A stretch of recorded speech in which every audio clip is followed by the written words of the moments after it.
Audio on demand from Vision Christian Media. Exploring faith and the future. Neil Johnson and Bible teacher Dr. Kameel Majdali. Let's move into a new topic that we might be talking about over the coming weeks. Kameel, sometimes we look at the way that our nation, about our community, and see the changes that are happening and wonder, why are these things happening the way they are? And you've been thinking very deeply about this issue of a culture war. It's not new, but what does it mean? Well, basically, first of all, the term culture war may have come from a 1991 book called, that title, Culture Wars, The Struggle to Define America by James Davison Hunter. The war has been going on a lot before 1991. I would dare say it started in the 60s. But what is it? It's a war over Western culture defined by Greco-Roman and Judean-Christian values versus a more left-wing progressivist culture, oftentimes called liberal, but progressivist is the better term, which wants to alter, if not destroy, the West as we know it. As Christians, it's a lot of things to understand, this whole idea of a Greco-Roman foundation. Most of us as Christians are more familiar with the Judeo-Christian side of that equation.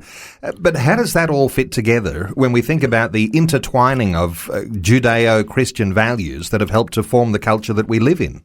Well, first of all, we need to remember that unless we know from where we come, we won't know where we're going.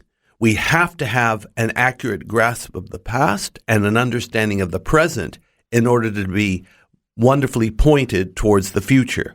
So yes, we are familiar as Christians with Judeo-Christian, but we instinctually should know about Greco-Roman.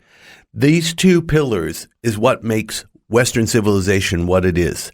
It has given us democracy. It has given us limited government. It's given us human rights, or at least recognized God-given human rights, free market capitalism, free press, independent judiciary.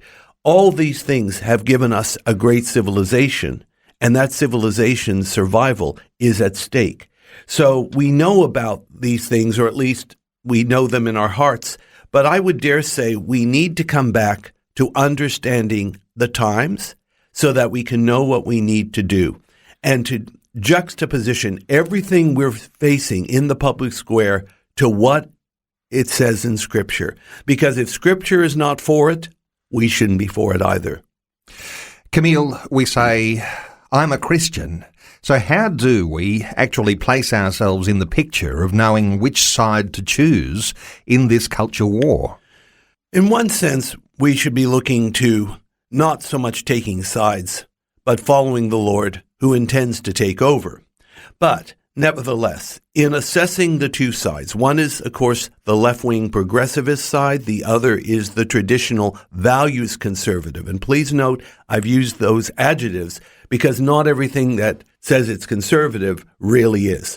Just like not everyone that says they are a Christian is a real Christian.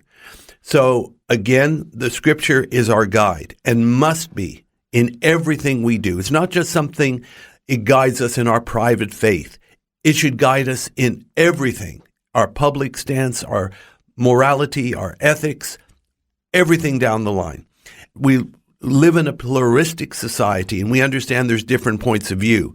But the fact is, and nobody can really rightly deny it, we are a product of the West, and the West's underpinnings are Judeo-Christian, especially the Ten Commandments.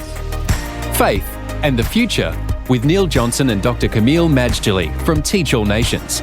Find articles, videos and podcasts from Dr. Kameel, plus today's and other episodes of Faith and the Future in the Vision app or at vision.org.au. Thanks for taking time to listen to this audio on demand from Vision Christian Media. To find out more about us, go to vision.org.au.